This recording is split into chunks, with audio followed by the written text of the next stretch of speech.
Guys welcome back to my channel. ఈరోజు నేను చిన్నపిల్లల కోసం అయితే హెల్దీ ఫుడ్ మీతో షేర్ చేసుకోబోతున్నాను. అదేంటో చూద్దాం.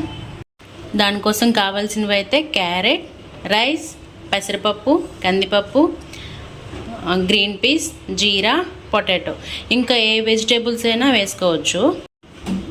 ఇది స్టార్ట్ చేసే ముందు ఈ పప్పులు వాష్ చేసుకొని పక్కన పెట్టుకోవాలి. ఫస్ట్ గీ 1 స్పూన్ వేసుకోవాలి. గీ కొంచెం హీట్ అయ్యాక జీరా కూడా వేసుకోండి. ఇది ఇలా కొంచెం ఫ్రై అయ్యాక వెజిటేబుల్స్ మనం ఏవేవి కట్ చేసుకున్నామో అవన్నీ కూడా యాడ్ చేసుకోండి.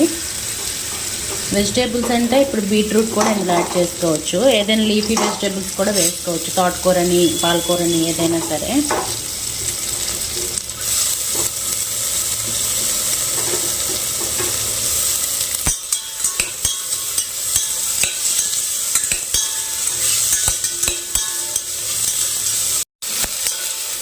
ఇవి కొంచెం ఇలా ఫ్రై అయ్యాక కొంచెం చిటికెడు పసుపు వేసుకోవాలి.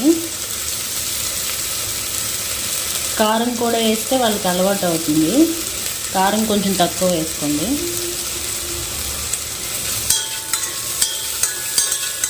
కొంచెం ఇలా ఫ్రై అవ్వాలి.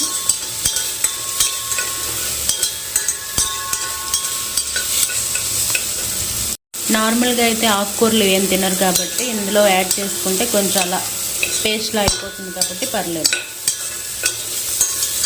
ముందు చెప్పేటప్పుడు చెప్పలేదు, టేస్ట్కి తగ్గ సాల్ట్ కూడా వేసుకోండి.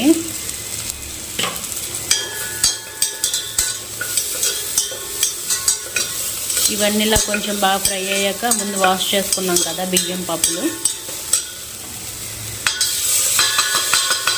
అవి యాడ్ చేసుకోండి.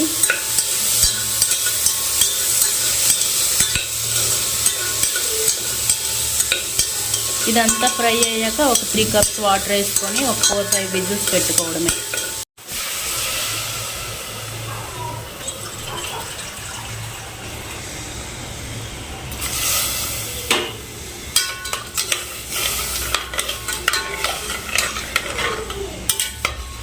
సాల్ట్ చెక్ చేసుకొని విజిల్స్ పెట్టుకోండి.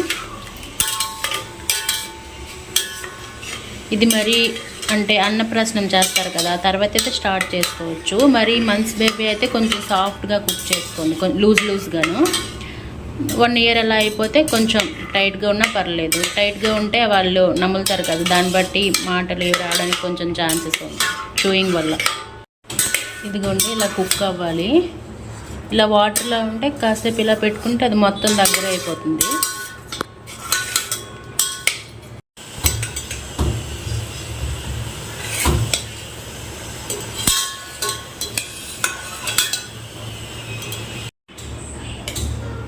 ఈ కన్సిస్టెన్సీ అయితే ఓకే. నార్మల్గా పిల్లలు ఇలా తినలేదనుకోండి, ఇందులో పెరుగుని కూడా యాడ్ చేసి పెట్టచ్చు. ఇది పిల్లలనే కాదు ఎవరైనా తినొచ్చు, హెల్దీ కదా. మీకు ఈ రెసిపీ నచ్చితే లైక్ చేయండి. Okay, bye.